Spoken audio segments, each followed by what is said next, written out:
Shabbat Shalom. Today is the Sabbath. At least it is when you're going to be seeing this video. It is not for me because I wouldn't make a video on the Sabbath. Although I will definitely schedule YouTube to upload one for me on that day. Yeah. Today, as the title gave away, I am going to start with Genesis 3. I'm not really sure how long I'll make it, but I'm sure the title will reflect how far I went, either to, we'll just leave it there. I've gotten my new Bible. I'd like to show you here. I'm trying not to lose my place, but here it is. The scriptures.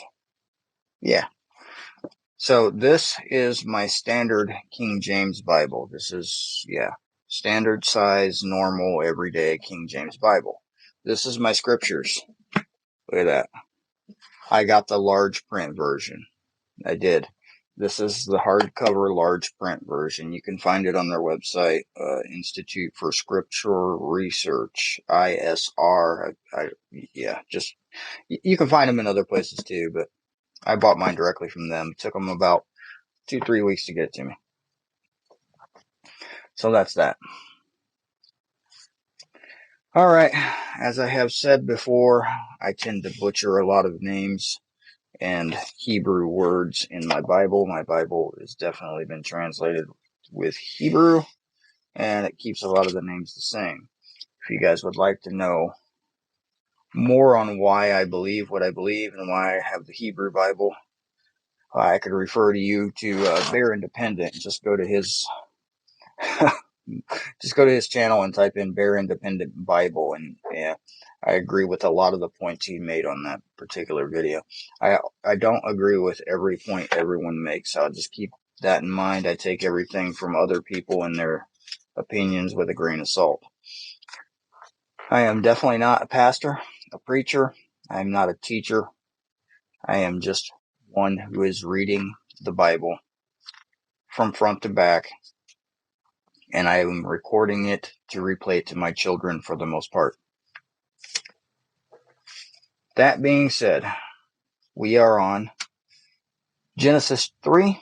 If you didn't catch Genesis 1 and 2, I'm going to put up a playlist. I'll just name it Bible Study, and I will add this video and that one to it at the time this is uploaded. So that should be done by the time you see this. All right. This is going to be fun. I'm still very uncomfortable reading like this, especially this particular book, especially with all the words in here that I can't pronounce properly. So, yeah, bear with me here. All right. Now, if you remember, we just left off at 2, and they had just sinned. They had gone against the will of the Father, and yeah, I am wrong. Yeah, disregard what I just said. That's where we're at 3. Okay, that's what we're starting into. We left off at 2, where Adam and Eve were, they've been made for each other. Let's just put it that way. All right, 3. And the Nahash, the serpent is what it's translated to in the King James Bible. I do have both of them back and forth because some of these words that I will, try to agree with some of the other translations. So the Nahash, which is the serpent, according to the King James, was more crafty than all the lives of the field which Yahweh Elohim had made. And he said to the woman, "Is it true that Elohim has said, 'Do not eat of every tree of the garden'?" And the woman said to the Nahash, "We are to eat of the fruit of the trees of the garden, but of the fruit of the tree in which is the midst of the garden, which is in the midst of the garden, Elohim has said, 'Do not eat of it, nor touch it, lest you will die.' And the Nahash said to the woman, 'You shall certainly not die.'" That's some deception right there. Anyway, all right. Verse 5: "For Elohim knows that the day you eat of it, your eyes shall be opened, and you shall be like Elohim, knowing good and evil." And the woman saw the tree was good for food, and it was pleasant to the eyes, and the tree desirable to make one wise. And she took of its fruit and ate. And she also gave her husband with her, and he ate. The first sin. Then the eyes of both of them were opened, and they knew that they were naked. And they sewed fig leaves together, and they made loin coverings for themselves. And they heard the voice of Yahweh Elohim walking about in the garden toward the where am I? Sorry, I lost my place. Toward the wind of the day. And Adam and his wife hid themselves from the presence of Yahweh Elohim among the trees of the garden. You're hiding from God. How many of us know that feeling? 9. And Yahweh Elohim called upon Adam and said to him, Where are you? Did he not know? He had to have known. And he said, I heard your voice in the garden, and I was afraid because I was naked, and so I hid myself. And he said, capital H, he, Elohim, God, and he said, Who made you know that you were naked? Have you eaten of the tree which I commanded that you not eat? Yep, sure did. And the man said, The woman whom you gave to be with me, she gave me the tree, and I ate. And Yahweh Elohim said to the woman, What is it you have done? And the woman said, The Nahash deceived me, and I ate. And Yahweh Elohim said to the Nahash, Because you have done this, you are cursed more than all the livestock and more than every beast of the field. On your belly you are to go and eat dust all of the days of your life. Yeah. Still, to this day, snakes go on their belly, right? And I put enmity, I can't pronounce that word, between you and the woman, and between your seed and her seed shall crush your head. He shall crush your head, and you shall crush his heel. He's saying this to the serpent. To the woman he said, I greatly increased your sorrow and your conception. Bring forth children in pain. And your desire is for your husband, and he does rule over you. He does rule over you. A lot of controversy on that one, right? And to the man he said, Because you have listened to the voice of your wife, and have eaten of the tree of which I commanded you, saying, Do not eat of it, cursed is the ground because of you. In toil you are to eat of it, and all of the days of your life, and the ground shall bring forth thorns and thistles for you. And you shall eat the plants of the field. Next page. By the sweat of your face you are to eat bread until you return to the ground, for out of it you were taken. For dust you are, and to dust you will return. And the man called his wife's name Hawa, Eve, because she became the mother of all living. And Yahweh Elohim made coats of skin for the man and his wife, and dressed them. And Yahweh Elohim said, See, the man has become like one of us, to know good and evil. And now, lest he put out his hand and take also the tree of life, and eat and live forever. So Yahweh Elohim sent him out of the Garden of Eden to the ground from which he had been taken. And he drove the man out. And he, capital H, Yahweh. And he drove the man out, and he placed cherubim at the east of the Garden of Eden, and a flaming sword which turned every way to guard the way of the tree of life. I got to look up that word. It said urban. Where was I? I believe it's translated Kerubim. Cherubim. And that's 24. Chapter 3, 24. So Where is, see if I can find it in this other book and see what it says. Yeah, cherubims, that's what he said.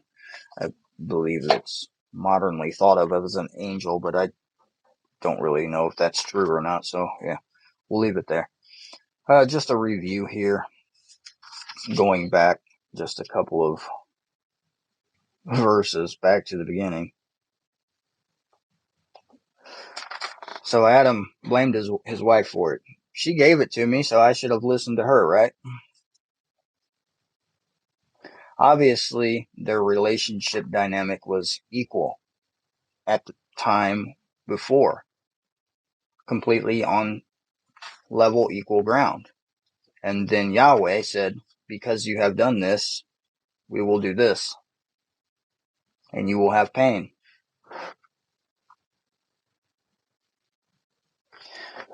21, he made coats of skin for them. Now, I mean, a lot of people will think, well, he just skinned an animal, but a more broad thought about that is that Yahweh made skin, this stuff, skin, that perhaps before that they were not flesh and blood, but they were eternal beings of something, the Father made man in his image. So that doesn't necessarily mean the man was or the Father's flesh and blood and looks like, I mean, if I get to heaven and the dude's all like, yeah. So my thought about that is that maybe he just wanted to, or maybe he just gave them skin. Like before then, they didn't have flesh and blood. That's my thoughts on it. So, all right, I'm going to keep going. We'll go to 4 now. Genesis 4. And Adam knew Hawa, his wife, Eve, his wife. Actually, I think it's pronounced Adam, and his wife. And she conceived and bore Kwan, and said, I have gained a man, Yahweh. She has gained a man. I think it says something different over here.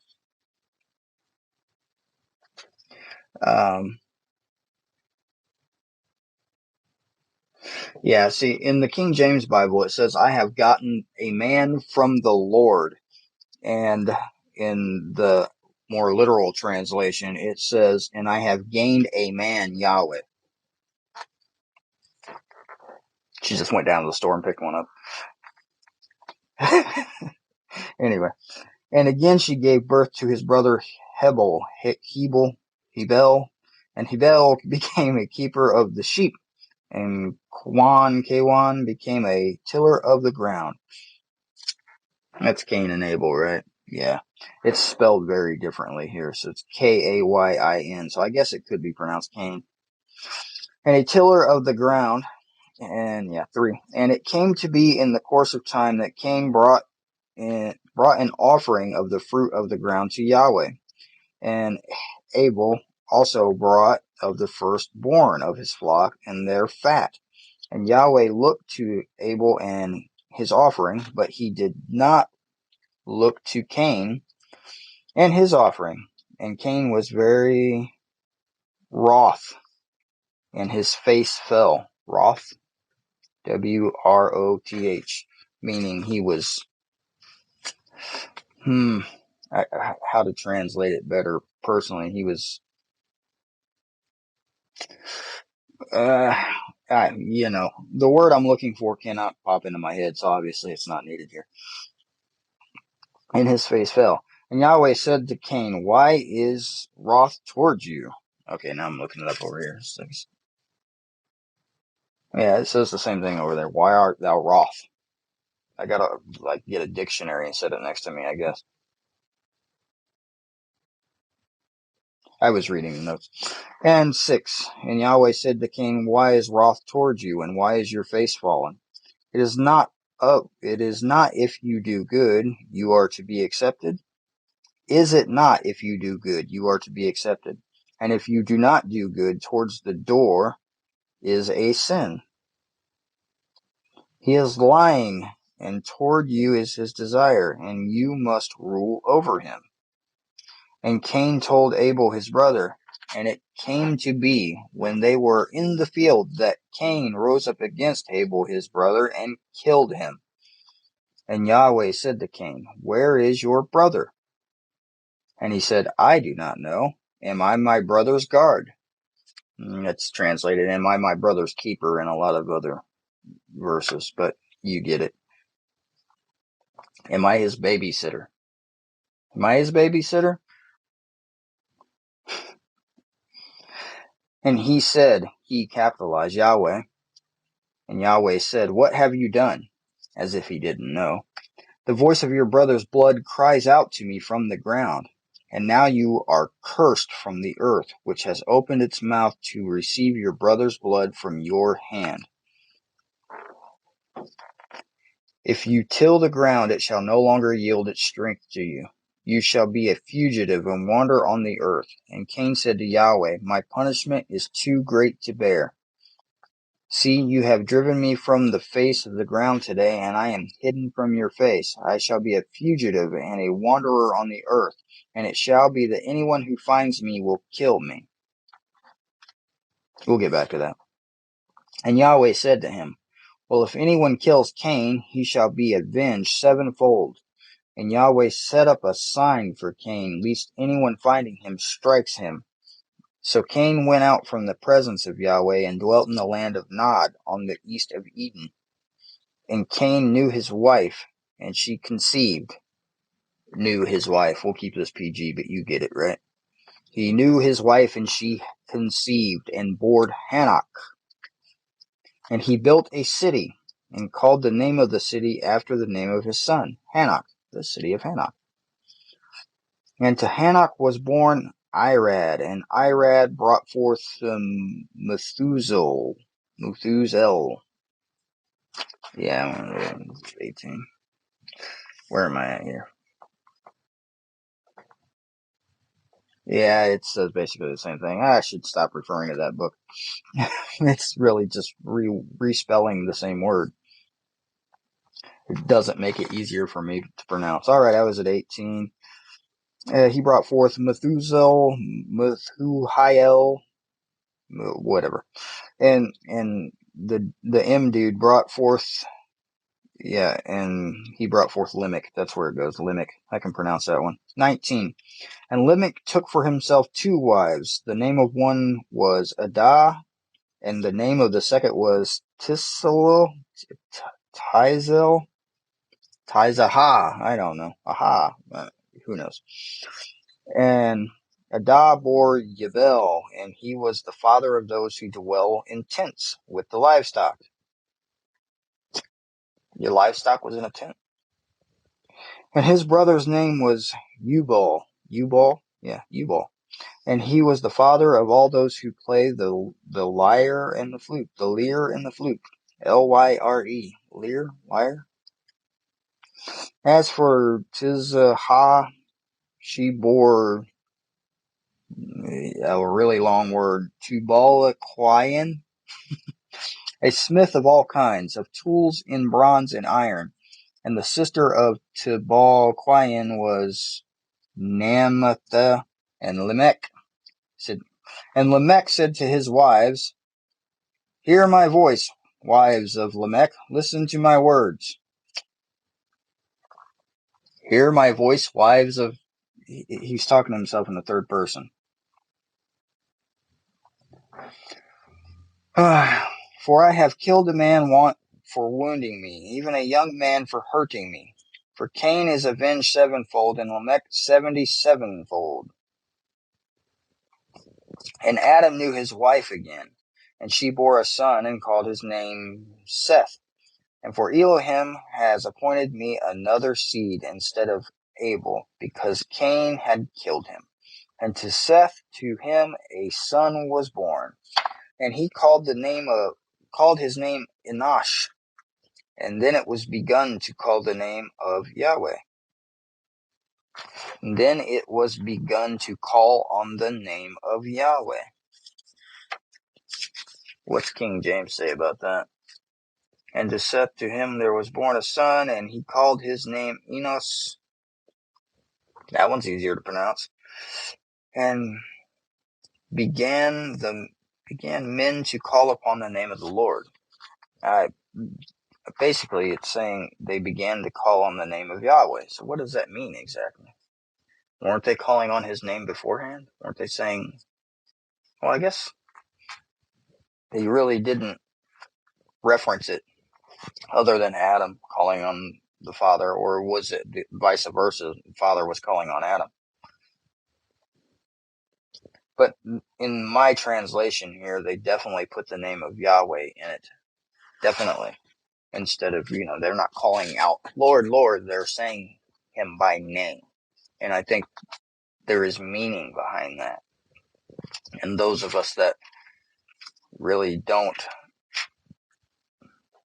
take much stock in names have given it less worth than it actually is, the name of the Father. I mean, what would it be like to be on a first name basis with the Father? Hey, dude, what's up? I mean, yeah, you get it. So, back when it says Cain was worried about people killing him, now I've heard it said that, how could he be worried about people if there was only Adam and Eve and then the two sons?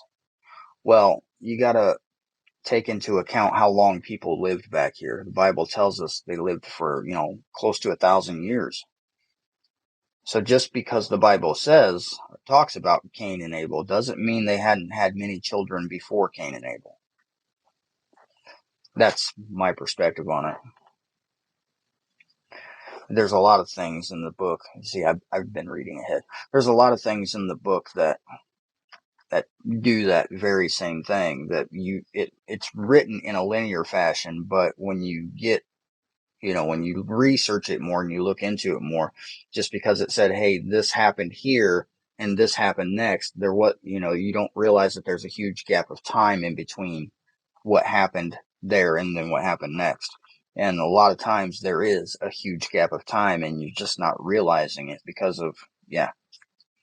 So, I'm going to let off here and we'll get back to Genesis 5 next week.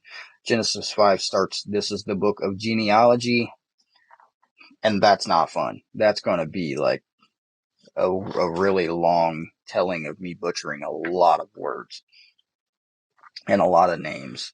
Maybe I'll just read it out of, even reading it out of my old King James Version here, because this is one of the older translations of the King James. It's still a lot of names that I can't pronounce, so yeah, they begot. That's what I heard somebody else say. It's the begots book of the Bible. Yeah, the begots book. It's really a lot of what it says is he begot him and he begot this and he begot that. I'm almost all the way through Genesis, I believe. I've been reading ahead. I encourage you to read your book every day. Every day. You should definitely read it every day. Just the one day is to be set apart, this Sabbath, Saturday, which is the seventh day according to the American calendar, according to the Hebrew calendar, and pretty much every calendar. The seventh day is Saturday. So, yeah, I'm going to leave it right here instead of putting a lot of my own beliefs into the video. If anyone wants to chat about my beliefs, just, leave comments. I will make a video about it if you want. You can send me an email. The email's in the description. I do not put any of the donation links in the description of these videos because you should not make business transactions on the Sabbath. So I would ask if you do feel the need to support the channel, don't do it on Saturday. I would greatly appreciate that because Saturday is not a day for that. Saturday is a day for your rest. The day is made for you. It's made for me. It's made for us to decompress, relax, study the word, and just spend time with people you love. Because you don't know how much time we have left. World's getting crazy out here. Alright, this has been James, Grim Survival. Thank you for watching. Thank you guys for your support and encouragement with me doing this. It's still very hard for me.